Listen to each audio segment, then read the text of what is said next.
أعوذ بالله من الشيطان الرجيم. بسم الله الرحمن الرحيم. وإن من قرية إلا نحن مهلكوها قبل يوم القيامة أو معذبوها عذابا شديدا كان ذلك في الكتاب مسطورا.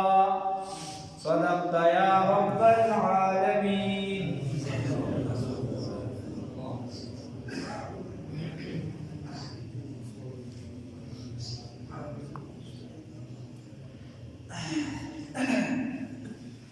مخکې ذکر وشو الله رب العزت وفرمایل ان عذاب ربک کان محذورا. یقینا عذاب د الله رب العزت دا لایق د دې دی چې سړی د دې نه څوکي یره وکړي. اوس الله رب العزت فرمایي وان من قریة او نشته دی یو د ظالم قریینا د اهل قریینا د کلینا د باندینا یا د حاوینا الا مگر نحنو منگا مهلکوها هلاکونکی و احد دغی ظالم قریی لرا قبل یوم القیامت مخکد قیامتنا او معذبوها یا عذاب ورکونکی دغ قریی لرا عذابا شدیدا بعذاب سخسرا کان ذالکا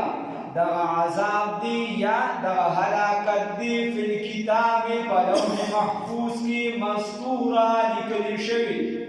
خبر اللہ رب العزت فرمائی وَإِن مِّن قَرْيَةٍ إِلَّا نَحْنُ مُهْلِكُوهَا. وی داسی دا یوی ظالم قریین نشتا چی یو اہل قریی والا دی ظلم کئی بغاوت کئی دا اللہ رب العزت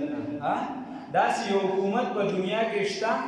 چې دا هغه ریاست یو کس ورته په مخامخ وي چې زه ستا نه بغاوت کوم ستا قانون نه منم او په ملک کې دې اوسېږي هغه به یې پرېږدي. الله رب العزت فرمایي وایي نشته دی داسې یو د قریې نه یو بسپین داسې نشته یو علاقه هم داسې نشته یو کلي هم داسې نشته چې هغه ظالمه وي په یو بل ظلم کوونکي وي یا ګناهونه کوونکي وي الا نحن مهلکوها مگر من هلاکونکي یو دغه قریې لره دغه کلي لره قبل یوم القیامت مخکې د قیامت نه د قیامت نه مخکې به موږ په خپله چې دې هلاک او معذبوها عذابا شدیدا یا به عذاب ورکو عذابا شدیدا عذاب سخت د دې قریب الله به عذاب ورکو عذاب سخت نور کسان به په مسلط کو نور خلق به پیراول یا نور څه عذابونه به پیراول به سره به هلاک. اوس څومره چې دا ظلم انسان کوي نو د قیامت نه مخکې به داسې نه کیږي بلکې دا محضر روان داسې دی چې الله رب العزت فرمایي چې څوک ظلم کوي زیاتې کوي دغه قریه زه تباه کوم او دا د وخت نه دا قانون را روان د کتاب خو ما ته ډېر وخت میلو نه شو اخري یو 15 منټه کې مې وکتل دې کې یو حواله و هغې پسې مولي صاحب ورکړی و دې کې دې ځای کې یو خبره ده په دې آیات باندې اگر چې دا د دوی یو رایه ده خو دی وایي مسطورا مکتوبا وعن د دې آیات باندې دی وایي دا د تفسیر النسفي مدارک باندې مشهور دی وعن مقاتل وجدت في كتب الضحاك د امام ضحاک سے په کتابونو کې یا دغه پکې پاڼو کې دا مې موندلي دي په تفسیرها په تفسیر د دې آیات کې وایي اما مکه فیخربها الحبشه وایي هر چې مکه معظمه ده دلته وایي که نه چې څوک زیاتې کوي ظلم کوي نو د هغې قریې لره به موږ خامخا هلاکو. امام مقاتل رحمت الله علیه فرمایي هر چې مکه معظمه ده نو دا به هلاکیږي د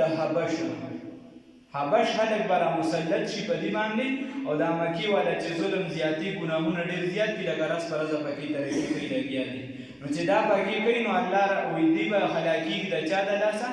د حبشو د لاسه. او بیا وتهلك المدینة المنوره بالجوع او مدینه منوره چې دا په لوګه باندې هلاکیږي الله رب العزت په لوګه راولي. او دکه شان والبصره بالغرق او بصره چې دا نو دا په غرق کېدو دجله به پرې راوچته شي او غرق کېږي. والکوفة بالترک او کوفه چې کومه ده نو دا به د ترکو د لاسه هلاکه شي. څه کیفیت دی والله. والجبال بالصواعق والروادي، و د دې دا چې کوم غرونه دي دا به په چغو سره او د دې په هغه تیزو ارسالات چې هغه وخت سره وي په هغې سره به هلاک شي. اما خراسان فعذابها ضروب واما بلخ فتصيبهم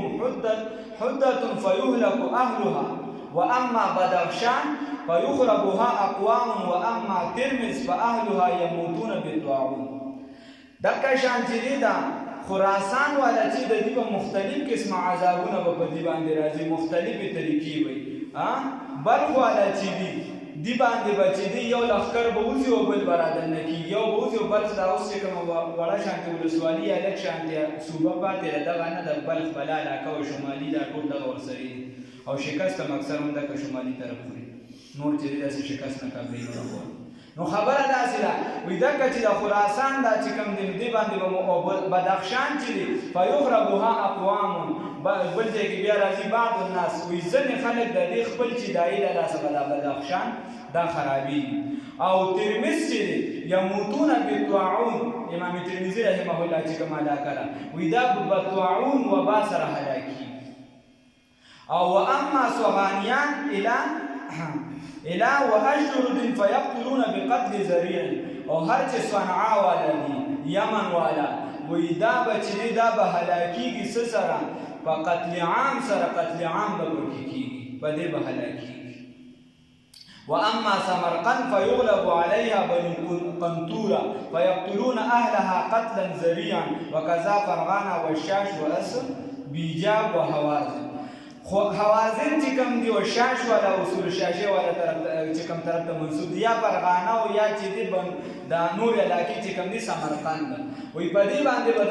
بنو قنطوره یو کس مسلط شي او د هغه د لاسه به چې دي دغه خلکو ته عذاب ورسي. بیا دکه شان و اما بخارا فهي ارض الجبابره، او دا وی بخارا چې ده نو دا ځمکه ده د ظالمانو. امام بخاري صاحب سره زیاتې کو خپل کلي زیاتې ورسره کو خیر یا به په دغه وخت کې بیا د ظالمانو ځای نو په یموتون بالقحط دا به په قحط سره هلاکېږي. و اما هرات فیمطرون او دکه شان دا هرات چې دی دې کې به ماران ډېر زیات شي، دا به په څه حساب سره د ویلي دي او څه به کیفیت به څه یا به بعضې څیزونه ذکر شي او هغې وروسته بیا کیفیت جدایي. لکه حدیث کې راځي رسول الله صلی الله علیه وسلم فرمایي د قیامت د علامونه یو علامه دا ده چې دا خپل پتون به انسان سره خبرې کوي. اوس کیفیت یې څه دی؟ نو یو عالم پکې دا رایې ورکړې وایي دا کوم کسان چې کوټ پتلونه اچوي د دې دا موبایل چې دا بالکل د پتون سره جفت لګېدلي دا پکې هغې یو خپل تطبیق کړی دی هغه پکې نو دغه ځای نه اواز راوځي نو د دې نه مراد دغه دی چې داسې حالات به پیدا کېږي چې به د بدن سره دومره جفت دي چې دغه ځای نه به اواز یا نور علما دا پکې د خلکو تطبیقات دي. خاصه خبره درته کوم چې بیا په هغه وخت پیسې نه ایسېدي. او نیشاپور والا چې دا به هلاکېږي رعد و برق و ظلمة فیهلک اکثرهم، دا په چغو سره بیلې سره ګړزار سره اکثر به د دې هلاکېږي. و اما الرع فیغلب علیها التبریه، او اهل ری والا باندې تبری چې دي دا به پرې غالب شي. بیا و اما ارمینیا و آذربایجان فیهلکها سنابق الخیول والجیوش والصواعق والروادف، او دکه شان آذربایجان والا او ارمینیا والا وغیره په دې باندې به لښکرو د لاندې دومره لښکرې به پرې راشي چې د هغې د لاندې به دې هلاکېږي مختلف وغیره اسونه پرې به ګرځي وغیره. او دغه شان همدان والا دا به د دیلم ده ولې نو ما درته ماته خو 15 منټه میلو شو نو ورپسې دا وایو چې د دیلم د دلته څه مراد دی. و اما حلوان فتمر بها ریح ساکنه وهم نیام فیصبح اهلها قردة وخنازیر. او اما هر چې اهل حلوان دي نو په دې باندې به پسته هوا راشي، ښه تیزه به هم دي چغه به هم دي چې غلې هوا هغه به پرې راشي او دي به ودوي خو چې سارې راپاسي نو شادوګان او خنزیران به ترې جوړ شي. الله هم دې وساتي. دا به ترې جوړ شوي. ثم یخرج رجل من جهینه، بیا به یو کس د جهینه قبیلې راوځي. فیدخل مصر فویل لأهلها ولأهل دمشق وویل لأهل افریقیه وویل لأهل الرمله ولا يدخل بیت المقدس. بیا به د جهینه قبیلې یو کس راوځي، نو بس دغه ټیم دی بیا هلاکت وي. مطلب دا فسادات به دومره زیاته شي د اهل مصر دپاره، د اهل دمشق دپاره، د افریقې والا دپاره، د اهل رملې دپاره. ولا يدخل بیت المقدس، خو دغه کس به بیت المقدس ته نه داخلېږي. واما سجستان فیصیبهم ریح عاصف، بیا چې سجستان دی دې ته به هم چې دی دغه شان تیزه هوا ورسېږي. او ویموت فیها العلماء، په دې کې به د علما چې دي دوی دا به ټول په دغه کې مړه شي. او دغه شان ایران والا چې کوم دي، اصفهان، فارس، دا کوم چې کرمان وغیره دغه ټول دي، نو دوی به چې دی په دې باندې به دا ګیر چاپېره د دشمنانو اوازې راوچتېږي. په فارس والا اهل ایران والا باندې به د ګیر چاپېره نه د دشمنانو اوازې راوچتېږي. او بیا یعنې کیدای شي چې دغه اوازونه چې دی دا سبب د دې وګرځي چې حمله دې وشي وغیره، د دې وجې به چې دی اهل ایران والا هلاک شي. نو چې څوک ظلم زیاتې کوي، د هغې هلاکت به الله رب العزت دوی د قیامت نه مخکې په دنیا کې مومي، یا به د بل چا د وجې چې دی هغه عذاب مومي. الله رب العزت دې موږ د ظلم و زیاتي نه وساتي. او اوس خلک موږ مسلمانان ظلم زیاتې کوو که نه، نو چې څوک زیاتې کوي، ګوره داسې دې څوک نه وي چې ما د چا سره زیاتې وکړم نو زه ګنې زه به بس بچ شم، نه. او معذبوها عذابا شدیدا، او یا به الله رب العزت عذاب ورکړي په عذاب سخت سره. که پلار دی هغه د زوی سره زیاتې نه کوي، دا د زامنو ترمنځ د فرق نه کوي. که زوی دی هغه د پلار ادب او احترام ساتي، رور دی د رور خیال ساتي، د بل رور حق دی نه وایي. دغه شان چې دی رور دی د خور خیال ساتي، د خور حق دی لاندې کوي نه. دغه شان دی پلار چې دی هغه د زامنو د حق خیال ساتي، د خپلې خوښې رشتې دی ولا نه کوي، د هغې نه دی پکې مشوره اخلي. او دغه شان بچي دی چې دی هغې د پلار د فیصلې خیال ساتي، خپلې منمانۍ دی نه کوي، نو کیسه به سموي. کان ذلک فی الکتاب، یقینا دا دی په کتاب کې مستوره. څه شي؟ الله رب العزت کوئی چې څوک ظلم زیاتې کوي، نو دا فیصله چې کومه د هلاکت د دوی یا چې د دې د عذاب ورکوونکي دا په کتاب کې په لوح محفوظ کې لیکلې شوې ده. بل الله فرمایي وما منعنا، او موږ لره نه دي منع کړې ان دې خبرې نرسله چې ولیږو بالآیات معجزو لره، الا مگر ان دی خبری کذبا چې تکذیب کړو بها د دې الاولون لومبنو خلقو. نو اهل مکه والا به وایي چې کله به عذاب راځي، ته خو وایې چې تاسو به جهنم ته ځئ، دا به کله ځو؟ ته وایې چې تاسو به هلاکېږئ، دا به کله هلاکېږي، دا به کله کېږي؟ نو الله رب العزت فرمایي او یا به دا وي شابه چې دا د صفا د غر د سرو زرو شي، یا ته د اسمان نه راکوشي موږ په خپله ووینو، یا یو کتاب ته لاړ شي او ځان سره یې راکوز کړي، فرشتې راکوزې شي. نو الله رب العزت وایي وما منعنا ان نرسل بالآیات، موږ لره نه دي منع کړي ان دې خبرې چې موږ معجزه راولېږو، الا ان کذب بها الاولون، مګر دې خبرې راله منع کړي دي چې د دې معجزاتو نه انکار کړو لومبنو خلکو. چا کړو؟ لومبنو خلکو. نو چې کله فرمایشي معجزه راشي، الله وایي چې په خپله خوښه زه راولېږم، نو بیا زه څوک راټینګوم نه ډارېږم، بیا مې خوښه یي که عذاب ورکړم، څوک یې ونه مني نو کیدای شي عذاب ورکړم، زما خوښه ده. او که چېرته عذاب ورنکړم هم زما خوښه ده. خو چې څوک معجزه وغواړي او بیا ایمان راوړي، نو الله وایي بیا زه عذاب وایي دې خبرې ایثار کړم چې رسول الله صلی الله علیه وسلم فرمایي چې خدای پاکه په دې عذاب مه راوله، او تاسو معجزه غواړئ، نو چې معجزه وغواړئ او ویې نه منئ، نو بیا به در باندې عذاب راوله. فرمایشي معجزې نه پس عذابی. الله ورته وایي وآتینا ورکړي مو ثمود ثمودیانو ته الناقة اوښه مبصرة واضحه علامه د نبوت وه، د صالح علیه السلام د نبوت علامه وه که نه، واقع مخکې تېره شوې ده. فظلموا بها، بس دوی ظلم وکړو په دغه اوښې باندې. اوښې څه کړه؟ هغې په خپو یې حمله وکړه، هغه لاړه مړه شوه او په دې باندې بیا د الله عذاب راغی. وما نرسلو، او موږ نه دي رالېږلي، موږ نه رالېږو بالآیات معجزو لره الا تخویفا، مګر دپاره د یرولو. دا معجزې خو الله رب العزت دوی ته څه خوند لا نه رالېږم چې د اسمان نه مایده را روانه وه لاندې خلکو به ترې خوراکونه کول یا چې دې ماوښه د کاڼي نه رابار کړله دا خو د دې دپاره چې دا خلک ویریږي او سم شي د سړي زامن شي دا زما حکم ومني دا د دې دپاره ده دا د لوبو دپاره نه ده معجزه او چې څوک په دې سره سم نه شي بیا هلاکت دي نو د دې وجې مې چې دې دا معجزه ایساره کړل وَإِذْ قُلْنَا لَكَ وَيَقِنًا مَنْ وَيَلِي وَتَعْتَ إِنَّ رَبَّكَ يَقِنًا رَبِّسْتَا وَإِذْ قُلْنَا فَهَغَ وَقْتِ وَيَلِي وَمَنْغَا لَكَ تَعْتَ إِنَّ رَبَّكَ يَقِنًا رَبِّسْتَا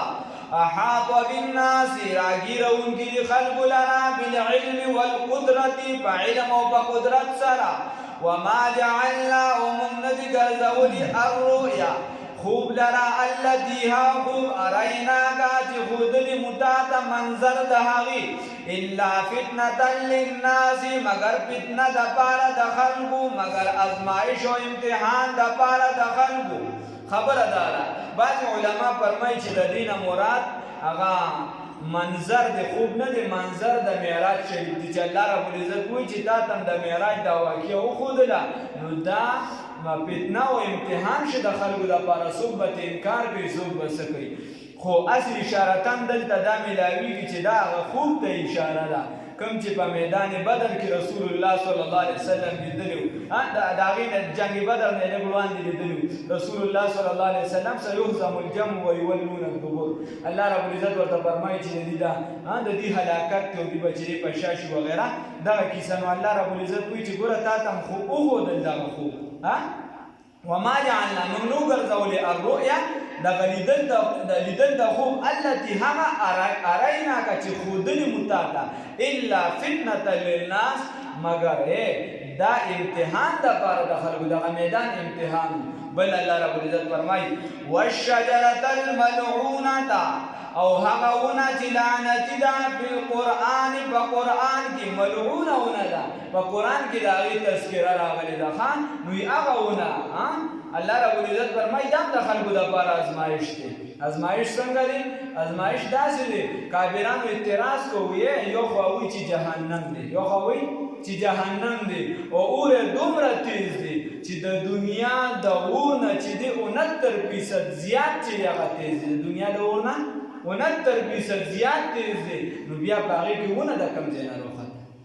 بیا پکې